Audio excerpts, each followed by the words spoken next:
Hey guys, welcome back. BDCKR here, and we're doing our weekly Q&A / update video once again. So first off, WWE Immortals. The current challenge is Gold Pack if you complete it on Standard. You get a Gear Pack if you complete it on Expert, and you get a Triple H Pack if you complete it on Nightmare. Which is really interesting. I like what they're doing. I think it might be a little high priced as far as completion, right? To get the stuff, but I definitely like the idea of changing stuff around, and it's an interesting thing to try out. I think Gear Pack should actually be the standard difficulty. Gear Pack should be the standard difficulty, yeah. And then what, Triple H Pack? And Expert? the gold is then the expert. Oh, you just need to switch around. Yeah. I just think that the Triple H Pack should be a little bit lower. I don't know. It just Nightmare strikes me as just something that's much harder. Yeah. Much harder, and the Triple H Pack feels like it's only slightly above the level of a normal challenge character anyways. And anyways, the current online is for DX Invasion Truck. So again, it's likely at this point that you already have it. There's been enough chances to nab it that it's no longer really a especially competitive season even when the gear comes up. Almost forgot to mention, the challenge reset still works, so the Triple H Pack, which contains multiplayer exclusives, if you want to, you can reset and grab those now. Right, not only the reset, but the challenge credits will stack. So that's for Immortals, that the challenge reset works, and you can get as many of those gold packs and gear packs and Triple H packs as you want. In Mortal Kombat X, the Faction Wars is a regular season with regular rewards. And we're pretty sure the challenge is Dark Empress Kitana. It shouldn't be over yet, but as you can see, we're unable to verify it right now. Must be some problem connecting to the internet. But anyways. And last but not least, in Injustice, the online battle is for Reverse Slash, and the current character challenge is for Apokolips Darkseid. Okay, we're gonna try something different because we're having trouble with the internet, and we're gonna do survivor fights instead. So the first question comes from MountainJew, and he says, I don't understand why the enemy gets trapped. None of the League of Assassins gear says anything about trapping your opponent, but it does it anyways. Also, once I had Killer Frost geared up with the League of Assassins gear, because people tend to tag out, she uses her special one. Once she uses her special one, sorry. But at the time, my Raven was tagged in, and even though she wasn't the one with the League of Assassins gear, she still stole power off the enemy when they tagged out. Weird. NetherRealm needs to fix this set. It's so buggy. Alright, so really, League of Assassins gear set works. It just doesn't work the way it's described, but it works consistently. As we mentioned in our review video of the gear set, the set properties, meaning the high damage and power drain, don't trigger if your opponent tags out within 12 seconds of you tagging in. Yeah, it actually triggers if your opponent tags out within 12 seconds of having tagged in. So one character goes out and then goes in and then back out again within 12 seconds.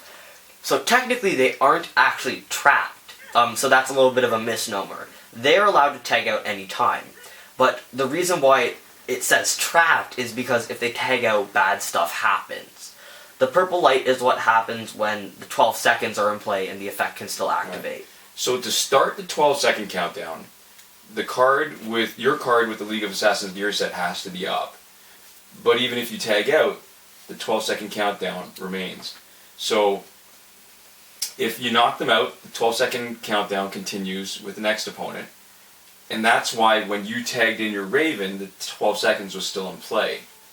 So at this point, it's hard to tell whether they screwed up the description or the execution of the gear set properties.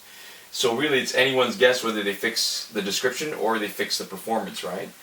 And maybe they'll just do neither. It wouldn't be the first time that a problem just gets ignored. Yeah, so it is a little bit confusing, but a lot of the issues are actually stemming from mislabeling of the various effects. Yeah, so remember, it's the problem is that it very rarely is your opponent gonna tag out and tag back in again. Seconds yeah, of them tagging. Especially when knocking them out doesn't actually count as a tag. If knocking them out counted, it could potentially be much more useful. But anyways, our next question comes from jurespontadure, and I probably mispronounced that, almost definitely actually. And the question is, hey guys, I just need your opinion. Do you think challenge resetting is cheating, and do you think it ruins the fun? just started doing challenge resets since the Justice League Wonder Woman challenge. And so, two-part question. Is it cheating? Yes. Does it ruin the fun? We're going to say no, because to us it just totally does not ruin the fun, and for us it actually does the opposite. But that's going to be up to you. And I think what it boils down to is, certain cheats and hacks make the game just really, really easy, right? This is a cheat that allows you to get extra copies of a character in Elite 7 them by playing for it. It lets you farm more efficiently. So you still have to do all the playing, and it's the same amount of actual playing every time you're getting the character, right? Yeah. It's just that you weren't intended to be able to get enough to elite them all the way up. From a practical From point the of challenge. When you think about it, even though it accelerates your grinding, even if you were to grind a huge amount, resetting the challenge helps you maybe keep your head above water and keep up with the new characters as they come up, but it doesn't actually give you a huge advantage as far as advancing.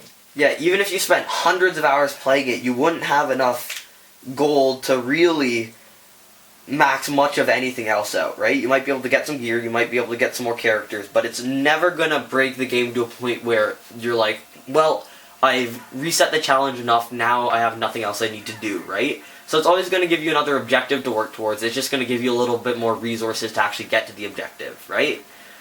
So you get money a little bit faster, and you get characters that are a little bit better and a little bit more adept at doing whatever it is you want them to do, but it's never going to actually just max out your game. So we've got a kind of two questions, which are kind of the same thing. So Sizo SevenOneEight says... Sizo or Sizo? Sizo, I'm not sure. And it says, I'm very interested in knowing, if you don't mind sharing, why are you specifically avoiding augmenting Batgirl's health and damage? And then Lisa Peacock on the same comment thread. Yeah, I'd like to know, why not augment her all the way? Why not? The short answer is it's more to prove a point than anything else. Sort of the way we filmed videos where we intentionally used submaximal gear. So in Injustice, there's three modes that matter: Survivor, online multiplayer, and single player story mode. And we've come to this realization relatively late, but damage and health augmentations are the most helpful for single player mode and not so good for Survivor or online MP play, at least not for offensive play. Hold on a second. It's hard for me to pay attention. Yeah, because in Survivor and online multiplayer, having higher health and damage stats will match you up against higher stat opponents. So the effect kind of cancels itself out. So, if you're using a maxed out gold level 50 Elite 7, that matters less in the last two fights of an ultimate battle, since you'll be facing maxed out opponents whether your health and damage are augmented or not. So right, that so actually... It doesn't hurt you, it helps you in those That's fights. a case when you will be facing augmented people when you are unaugmented, and that'll be a disadvantage as opposed to just neutral. Yeah, but if we're looking at the 5 fights in an epic battle, which is for us probably the most efficient way of actually advancing in multiplayer. Yeah, because using recharge cards is just wasteful. Yeah, it's just as easy to win with a team with normal health and damage. In fact, we've recently started playing with an account that we abandoned before Alliance credits, and playing in Survivor has been a bit of a revelation. Now that you've asked us, it might be worth taking the classic Arkham team through Survivor again. Well, maybe not Survivor, sorry, through MP online play again, but without any line support cards, and maybe only minimal damage augmentations of Deathstroke, because it's still a pretty effective team. And we don't... Getting the Alliance cards to increase the health and the damage isn't actually that useful. Especially when you're talking about the places where your stats are matched, which is really for us where almost all the challenge is. So like we've always said, the main augmentations of value, and these are really valuable, are the crit chance and crit boost augments. So if we were you, we'd save the damage and health boosts for your defensive team to improve the number of defensive fights you get, because when you're at the top, you're more likely to be getting people in ultimate battles, you're more likely to be getting other people who are better max draws. evolved. Yeah, just improve your draws. And you're going to get also more value for the fights that you win, potentially. Alright, that's it for this week. Thanks for watching, guys. We'll see you next week. Komoda.